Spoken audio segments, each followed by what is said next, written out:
Olá, bom dia, boa tarde ou boa noite. Eu sou Estevão Zanin, promotor cultural da Editorial Autografia, e tenho o prazer de estar com vocês aqui hoje, fazendo a entrevista com José Macedo Barros, autor do livro Democracia Real contra a Corrupção. É um prazer te conhecer, José. Meus parabéns pela publicação do livro e que momento bastante sincronizado com a vida mesmo, para fazer essa entrevista. Assim que eu queria agradecer a todas as pessoas que estão conectadas, estão assistindo essa entrevista, podem participar, fazer perguntas, comentários no chat aqui abaixo. E, primeiramente, antes de todo mundo, e principalmente agradecer a ti, por escolher a Editorial Autografia e trabalhar com a gente nessa obra super importante, e outro por aceitar o convite para fazer essa entrevista. Assim que nada, eu passo a palavra. Você pode se apresentar e já começamos a apresentação. Muito bem, eu cumprimento também todos aqueles que nos estão agora a seguir. Os meus agradecimentos à Editorial Autografia, por, obviamente, facultar o acesso à publicação da obra. Gosto imenso da experiência que tive até aqui, vejo que são um grupo de trabalho muito certinho, que fazem as coisas com regra, com método, e tudo sai direitinho, portanto, sem qualquer necessidade de estarmos a interferir no vosso processo criativo. E por isso mesmo eu estou agradecido aos céus, como se costuma dizer, por vos terem encontrado, porque efetivamente são uma equipa fantástica e espero que no futuro venhamos a ter colaborações cada vez mais estreitas, porque agrada-me de facto equipas de trabalho assim tão competentes e amigas de quem os escolhe para parceiros. Apresentando-me a mim, se calhar vou começar pela minha experiência profissional, talvez seja aquilo que mais digo agora às pessoas. Eu comecei por ser professor do ensino secundário na área da Biologia e Ciências Naturais, porque o meu curso primeiro foi Biologia. É claro que frequentei várias universidades em Portugal, desde a Universidade de Coimbra, de Lisboa, a Universidade Aberta e depois, mais recentemente, o Instituto Politécnico de Viana do Castelo, onde estou a desenvolver uma tese na área das políticas. E é de facto a área que mais me apaixona, porque tem a ver um bocadinho com a minha atividade cívica.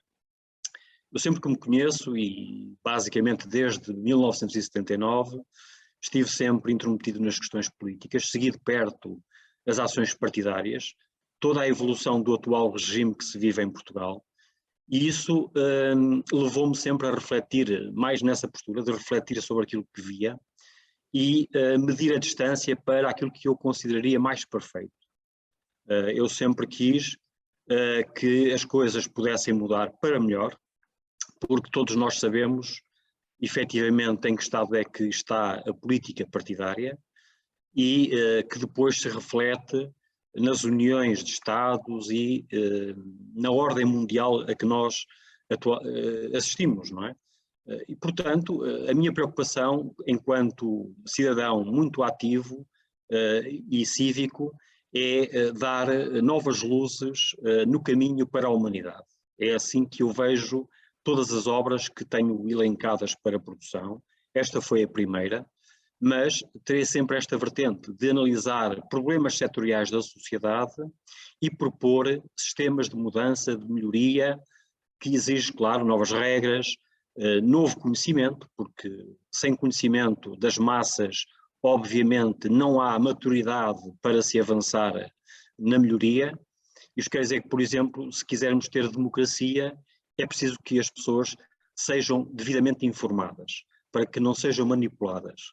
E, no fundo, este livro procura ir por aí, mostrar o que é, de facto, a realidade encoberta do sistema, que as pessoas têm que conhecer, efetivamente, ou seja, no fundo elas suspeitam que as coisas não são exatamente como lhes chega pelas televisões, pelos jornais, mas é preciso que as pessoas que têm uma longa experiência desta vida política como eu, lhes digam que estão certas e efetivamente as coisas não estão bem e quais são as razões de não estarem bem, e depois de elas saberem as causas, sobretudo as causas, podemos desenhar soluções. porque eu também, como um bocadinho metódico na análise que faço das situações, sei que primeiro tenho que conhecer as causas dos problemas para poder resolver problemas. Se não sei as causas, é claro que eu posso, no fundo, a ser populista, como são vários partidos que tentam suceder-se uns aos outros, na mira de tentar, digamos, conquistar o poder. Portanto, para lá dessa vida do ensino, eu depois tive uma atividade empresarial que mantenho. Eu comecei por trabalhar na área do paisagismo, ligado um bocadinho ao meu primeiro curso, aquilo que as pessoas conhecem como arquitetura paisagista e desenho de jardins, não é? Ou melhoramento de ecossistemas. Portanto, foi assim que eu comecei as minhas primeiras atividades profissionais, fora do sistema público de ensino. Mais tarde tive experiências com multinacionais da segurança e outras experiências levaram-me, por exemplo, ao mundo da mediação imobiliária e do imobiliário, que é presentemente a atividade em que me encontro, o que faz de mim uma pessoa polifacetada em termos de conhecimento do mundo em várias vertentes. E, portanto, eu não podia deixar de, sendo muito reflexivo, mostrar às pessoas o que é que as coisas, cada sistema tem, ou cada subsistema da sociedade tem. Porque em todas as atividades que eu estive envolvido, eu encontrava sempre os erros, os problemas, aquilo que não me satisfazia e que eu considerava muitas vezes como algo arcaico, medieval, primitivo, e a partir daí eu idealizava sistemas de mudança. Portanto, é sempre esta a minha perspectiva nas análises que faço. Pois, super importante tanto essa perspectiva quanto a toma de atitudes mesmo, de onde o ambiente que a gente está, encontrar, identificar esses problemas, entender e logo propor mudanças, propor soluções, que eu acredito que seria um modo de se comportar do ser humano para a gente viver numa sociedade melhor, porque acredito que muitas pessoas, não sei por comodismo ou por falta de, como você disse, instrução ou o que seja, não tem essa visibilidade. Então, quando algo não funciona, é um problema e o problema está aí. E vira uma espécie de Deus ou demônio que não pode ser mudado ou, enfim, só é criticado. E aí, conhecemos pessoas como José que vão para um lado diferente, além de aprender, mas a respeito estão compartilhando também essas propostas. E até eu gostaria de saber, José, como é que foi o processo de criação do livro? Quanto tempo tardou? Como foi para escolher as ideias que você colocava no livro? A inspiração também onde vinha? Se era uma coisa também mais pessoal, uma inspiração, como você já comentou, de informar as pessoas? Conta um pouquinho para nós. Pronto, e é muito simples e tem a ver com a lógica que eu já falei anteriormente. Uma vez que eu isolei o subsistema político-partidário, e porque tenho essa experiência de muitas décadas, resolvi modelar um novo ideal político de governança das sociedades. O que é que eu fiz? De todos os programas partidários que li, e conheço-os todos, sei qual é, digamos, a motivação filosófica por detrás dessas teorias partidárias. Eu selecionei uma que me pareceu a mais aceitável para se poder moldar e evoluir para aquilo que eu desejo como perfeito. E, portanto, peguei nesse modelo, se calhar talvez seja melhor até nem dizer onde é que eu fui buscar, para não criarmos aqui, digamos, clivagens partidárias que seria muito mal para o público que eu pretendo alcançar. Eu basicamente fiz, digamos que, uma remodelação desse programa que teve uma origem muito recente, portanto, na transição do século XIX para o século XX, como aliás muitos dos ideários políticos, não é? Porque foi aí que efetivamente a sociedade entrou em mudança, ou seja, saímos de uma sociedade autocrática para uma sociedade que queria uma participação mais ativa das outras classes sociais, pelo menos as chamadas burguesias em ascensão, e são sempre elas que no fundo fazem as mudanças, não é? Eu peguei naquilo que me pareceu que era digamos que o lamiré inicial para se fazer algo muito mais aprofundado e melhor, e comecei a estruturar um novo programa. Pronto, um novo ideário político-partidário, tendo em conta um só desígnio, que era instaurar a democracia na sociedade. Não só no aspecto da governação, como também, ou melhor, na governação política de um país, mas também na governação de todas as instituições. Isto quer dizer que qualquer instituição, sendo pública ou privada, poderá ter regras que, no fundo, aproximam os colaboradores, os participantes, de um objetivo pelo qual todos sentem que vale a pena lutar e, com isso, promover um maior desenvolvimento, seja uma empresa, seja uma instituição de solidariedade social, seja uma instituição, digamos, pro bono de causas cívicas, seja, obviamente, e aqui é que é o modelo central, um governo. E nós sabemos que um governo tem vários níveis. Pode ser um governo nacional, pode ser um governo regional ou um governo local. Mas todos eles podem seguir regras muito simples no sentido de aproximar os cidadãos do processo de decisão sobre o nosso futuro. Porque se é o futuro de todos, faz sentido, obviamente, que todos participem na construção desse futuro. E, portanto, eu peguei nesse programa e, a partir dele, construí o esqueleto onde depois derivam as regras de funcionamento das instituições que o aceitam. Isto é, nós sabemos que, muitas vezes, a forma de fazer as coisas, as regras com que o jogo funciona, é que depois perverte resultados. E, por isso, a única forma de evitar isso é que, efetivamente, as regras sejam, digamos que, democráticas, obviamente, e se são democráticas, isso quer dizer que todos terão que participar na realização destas regras e, a partir daí, todos têm de as cumprir. Não cumprindo, tem que haver, digamos aqui, uma sistematização muito mais proativa da própria justiça, no sentido de repor verdades e de repor o próprio funcionamento correto das instituições. Portanto, o que eu tenho em livro é isto mesmo, é pegar, de facto, num ideário político e ajustá-lo ao funcionamento de todas as instituições da sociedade. E, claro, escutando, eu já vejo que é um tema e uma necessidade do ser humano, assim, específico. Mas eu gostaria de saber, o livro Democracia Real contra a Corrupção, ele foi pensado em algum público específico ou ele vai para o público em geral? É muito simples, só há um público-alvo interessado neste livro e que se calhar depois vamos todos compreender que é toda a gente, porque a sociedade política divide-se em eleitores e eleitos. Ora, se todos estiverem conscientes do seu verdadeiro papel na sociedade, obviamente o processo político funciona melhor. Isto quer dizer que, no fundo, este livro está voltado para os eleitos e para os eleitores. Porque eu só quando tiver eleitores conscientes, reivindicativos e assertivos na procura da verdade, poderá, pela parte dos eleitos, haver um melhor ajuste às necessidades impostas. Porque, obviamente, eles deixarão de ter aquele espaço de manobra, de propaganda, de mentira, para encontrar do lado dos eleitores um público esclarecido que exige mais, que sabe o que exige e sabe para onde devemos ir.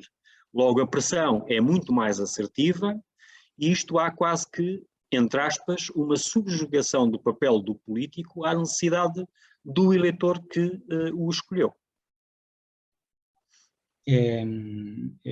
Eu vou escutando assim, eu já vou pensando em várias pessoas, em vários momentos, em vários diálogos que estão tendo, principalmente ultimamente, esse momento de quando as pessoas vão distorcendo tudo que é isso, a visão tanto política, a visão partidária, ou o endeusamento de uma pessoa como se fosse a solução para um país.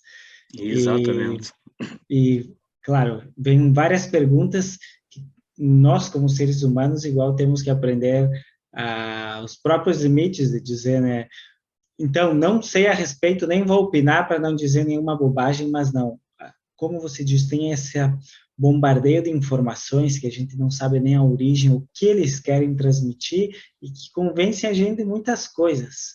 Exatamente. E que, afinal, a gente está só replicando como um papagaio discursos que a gente não sabe o que está falando. Então, eu queria recomendar para todas as pessoas, sem exceções, as que sabem, as que acham que sabem, as que têm certeza que sabem mais ainda, a leitura do livro Democracia Real contra a Corrupção. Até aqui embaixo a gente está falando um pouquinho sobre o José, um pouquinho sobre o livro, embaixo também está o link de compra, se vocês ainda não têm a obra, e eu gostaria de pedir também a todos e a todas que já leram o livro, que vão ler no futuro, que possam falar com o José Macedo, dar o seu feedback, comentário, o que foi que aprenderam, o que concordam, o que gostariam de discutir a respeito, e quem tem a oportunidade de pedir autógrafos, dedicatórias, seguramente agrega um valor nessa obra. Eu gostaria de saber também, mais para termos de as pessoas que também necessitam dessa informação ou busca, se eu for numa livraria, em que prateleira eu vou encontrar a Democracia Real contra a Corrupção? Qual o gênero literário da obra? Esta obra é eminentemente sociologia política. Portanto, um livro técnico, como é evidente, feito por um técnico. Logo, obviamente, tenho cuidado enquanto, na minha experiência de docente, traduzir conceitos para que as pessoas percebam exatamente do que se está a tratar. Ou seja, aquilo que eu coloquei no livro é a minha prática letiva e que, no fundo, consistia sempre em traduzir por miúdos os conceitos.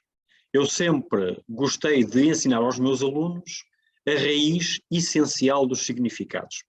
E é a única forma de eles perceberem depois o conhecimento todo, daí para a frente. E eu muitas vezes ia à raiz das próprias palavras, eu dizia-lhes atenção, porque, começando até pela palavra democracia, dizia-lhes cuidado, porque democracia é tão simplesmente o poder do povo. Isto diz tudo da palavra democracia, mas efetivamente não está conhecido isto.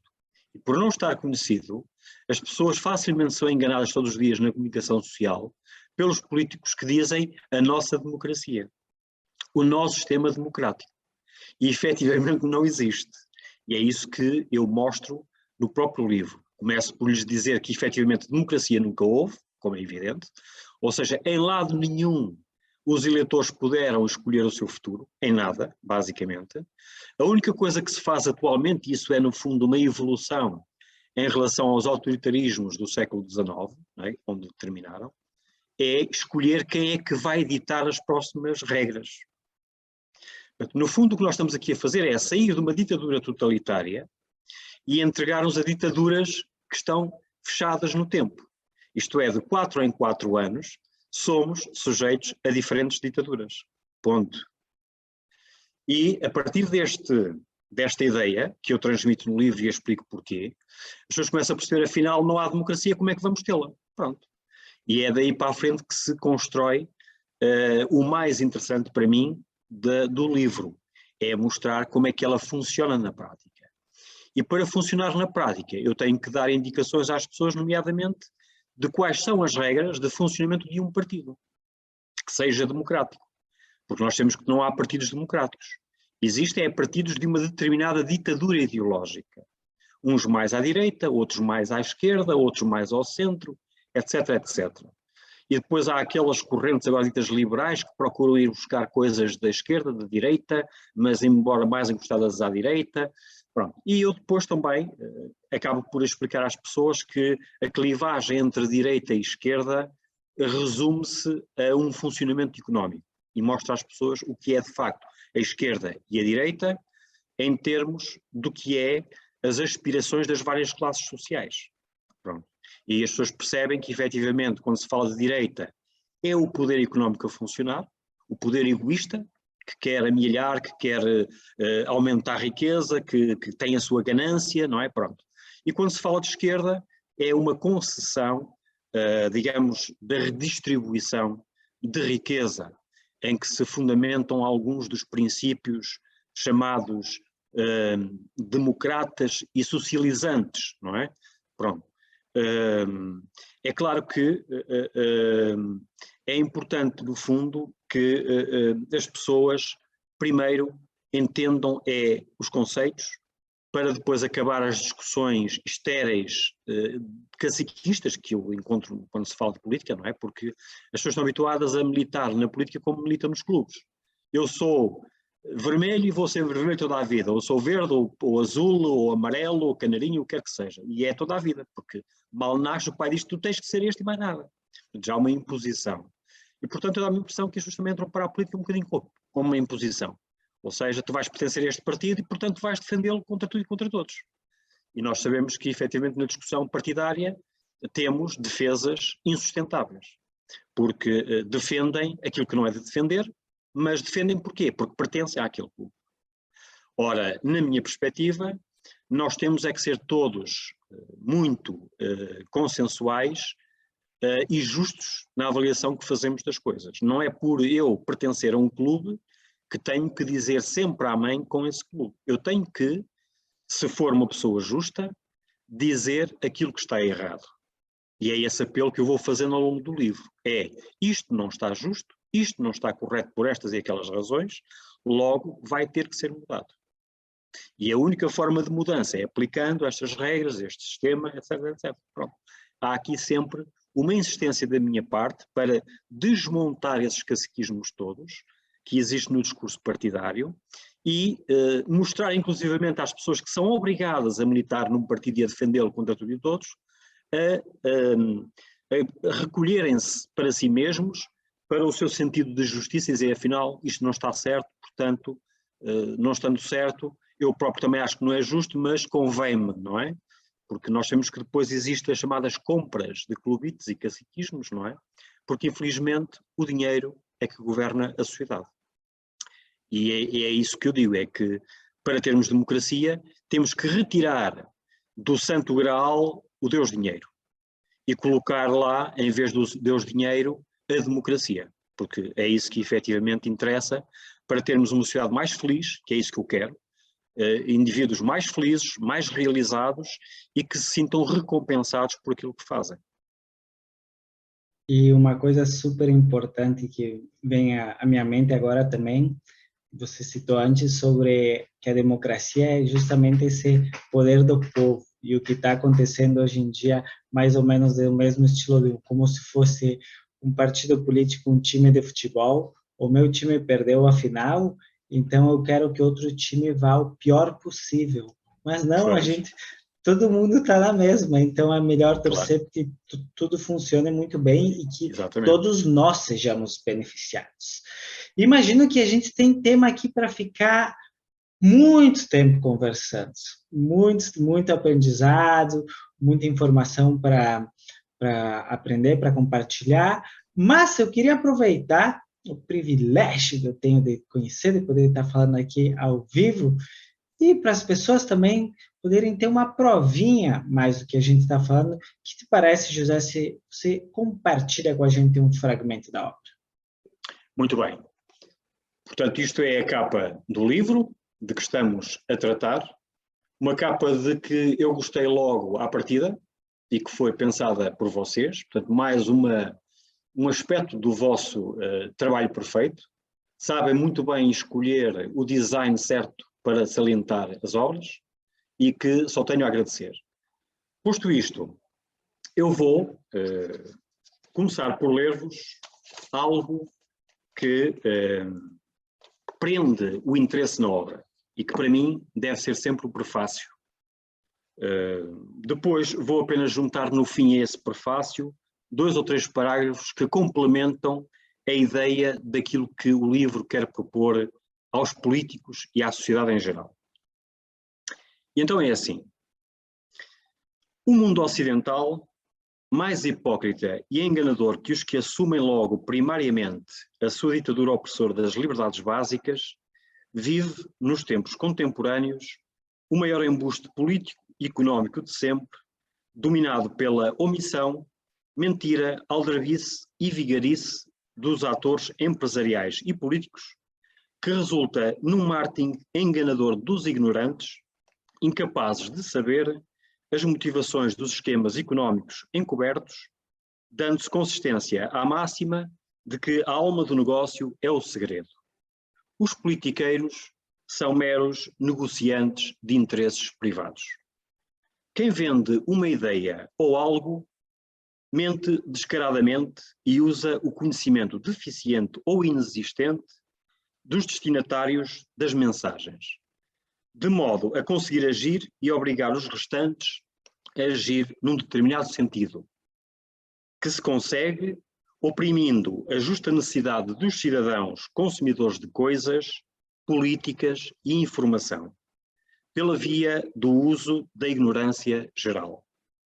E é assim que as elites económicas, instrumentalizadoras das elites políticas, vão realizando os seus interesses económicos e financeiros, vivendo para o enriquecimento, demonstrando o seu vazio moral, intelectual e espiritual, de estarem permanentemente ocupados apenas com o seu umbigo e aliados da verdade universal das questões essenciais da vida, que é saber de onde viemos e para onde vamos e do que vale a pena realizar.